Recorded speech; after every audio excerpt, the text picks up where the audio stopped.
Welcome to RV Woodworks. My name is Rahim, and in this video I'm going to show you how I built the frames to this miter station. Now this is part one of a two-part series for this miter station build. Hope you enjoy the video, and please make sure to subscribe to the channel and give this video a like if you think I earned it. Also, check out the video description below for a couple of other awesome YouTube channels I personally follow. Let's roll that intro.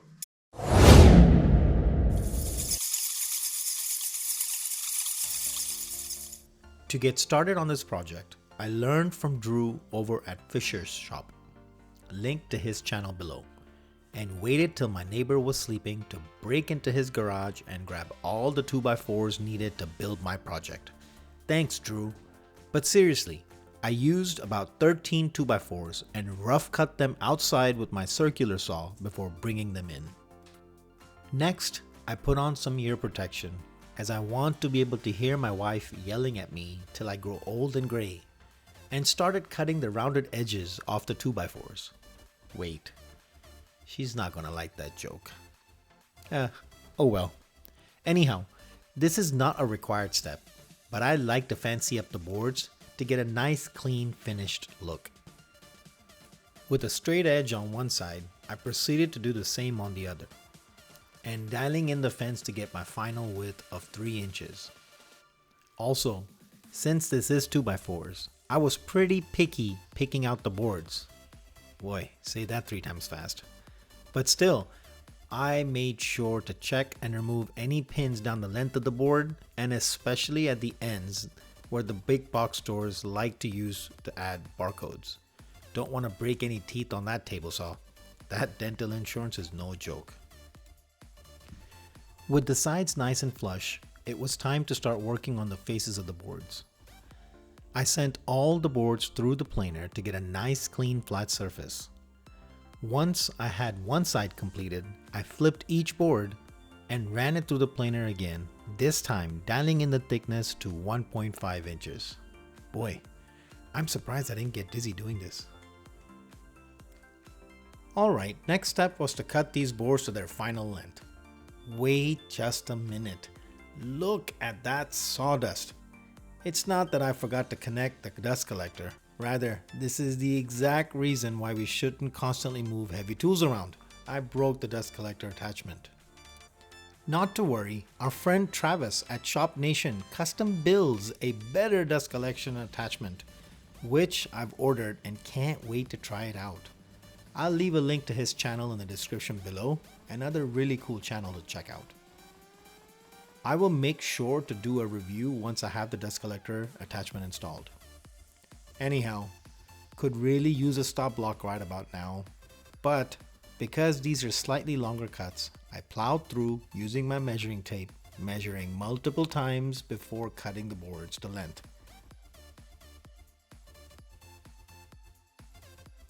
Okay, so the joinery of choice is a bunch of half flaps on this project. You see, each leg is going to be constructed using 2 2x4s glued together, with one being slightly shorter to allow space for the horizontal support or crosspiece on the top and on the bottom. You can see me using 2 boards to measure how much shorter the second board is going to be. Half flap joints can be really easy as they don't require any special tools. Just cut the second board shorter so that when they're glued together, it leaves a space on the top and on the bottom. Hang in there, it'll make a lot more sense once you see me glue it together. Also, is it just me, or are you drooling over that small piece of mahogany wood sitting on top of the shelf there? Not intentional, I promise. So with the magic of YouTube, here are the legs all glued up. I don't know why I'm so excited already. Nonetheless, as you can see, there's a gap on the top and on the bottom that will accept the 2 horizontal crossbars. Alright, let's clean up this glue squeeze out. I set up the planer and ran the legs through the planer once again, just enough to clean a small layer, thus removing all the glue. With this done, I'm happy to report the legs are complete. Okay, here's a better angle to see me cutting the horizontal supports. Man, oh man, I tried to clamp a vacuum hose on the back, but honestly, didn't do much. Sawdust everywhere. Anyhow, this was the first cut, so I wanted to make sure I wasn't doing something crazy. Wait a minute. What am I doing? You knucklehead? I need to turn the legs the other way. Look at my face. I am so confused. And then, after some deep contemplation and some measurements, I realized my mistake and it was all good. With that amateur moment out of the way, let's continue with the rest of the horizontal supports. You can see here, since it is shorter boards, I am using a C-clamp as a stop block so that I can make repeatable cuts. Made life so much easier. Midway, I also realized I didn't have my dust mask on. Really amateur hour here. Sorry. Also, please forgive the mess. And boy, that lighting is horrible. It'll get a lot better shortly. I promise. Hang in there. I told you it would get better. The shelves are gone, and I ordered new flooring as well. I'll show you that shortly. Hardwood flooring is not ideal for any shop. Anyhow, the other type of joinery used on this project are pocket holes. Simple and sweet. 16 supports with 4 holes per board equals 64 holes. Only if my 4th grade teacher could see me now. Okay, this project is really starting to come together now. Here, I'm just doing a dry fit to ensure everything fits as expected. I tested both the legs, the base, as well as the top. I think it's time to start gluing this frame together. Oh, and here's the new flooring I promised. It's not taped down as yet, but I'll get that done soon enough. Alrighty, as important as all the tasks have been thus far, this was a big one, the frame glue up. I say that because being square is really critical on this type of project. I checked again, and then checked again before the glue set to ensure this frame was square. Each 90-degree angle is critical for its success. I just did one side first to ensure everything was going as planned. And just like that, the glue up was complete. Side 1 and side 2. And then it was as simple as screwing in the horizontal supports to the frame. I again made sure all the supports were square and didn't move as I drilled the pocket screws. I also used 2.5-inch screws, and this thing isn't going anywhere. With the magic of YouTube, we now have 2 frames complete.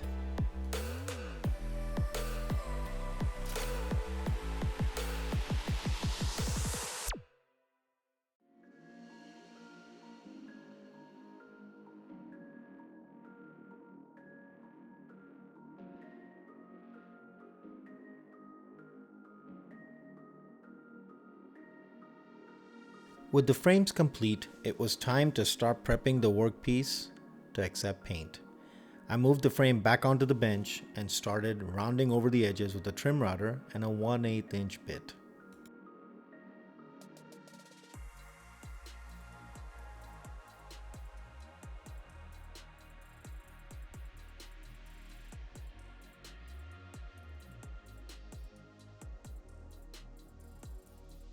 For the edges where the trim router couldn't reach, I used a sanding block and an orbital disc sander sheet, both 120 grit, so that I had control over how much I sanded away.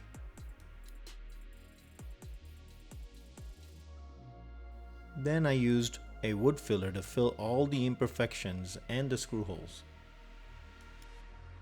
And finally, it was time to do my favorite part of any project, sanding. If you didn't pick up on the sarcasm, I hate sanding, just like every other woodworker does. I wish there was some way of skipping this step, but the truth is, if you want your project to look good, you have to devote time to sanding. Now, I won't bore you with the hours of sanding, but know that I sanded till my shoulders and arms were about to fall off.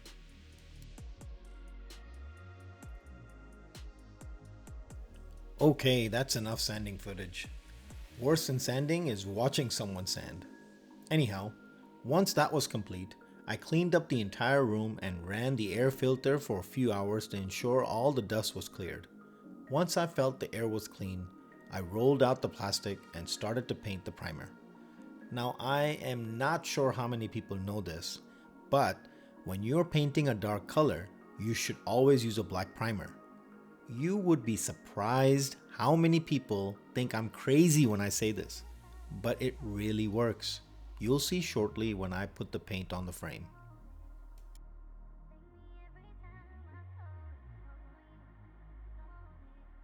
Alright guys, so we got a nice coat of primer on and nothing else to do but paint the blue color. Here we go.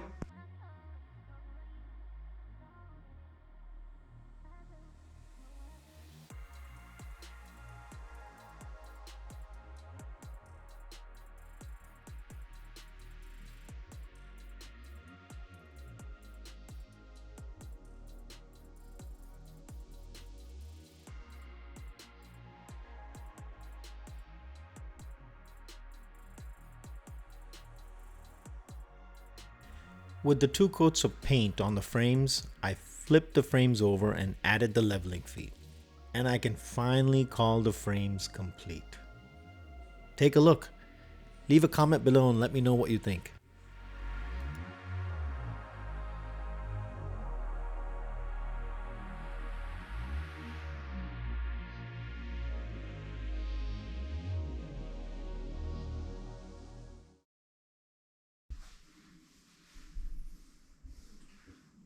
Oh hey! I love this blue. Don't you? Let me know what you think in the comments below. Well, there you have it. Hope you enjoyed the video and hope you learned something new. Did I inspire you to build something? I sure hope so. Make sure and subscribe to the channel so you don't miss the second part where I install the drawers, the top, laminate, and this middle portion that holds the chop saw. Now, let me get back to editing so I can release that video. See you in the next one.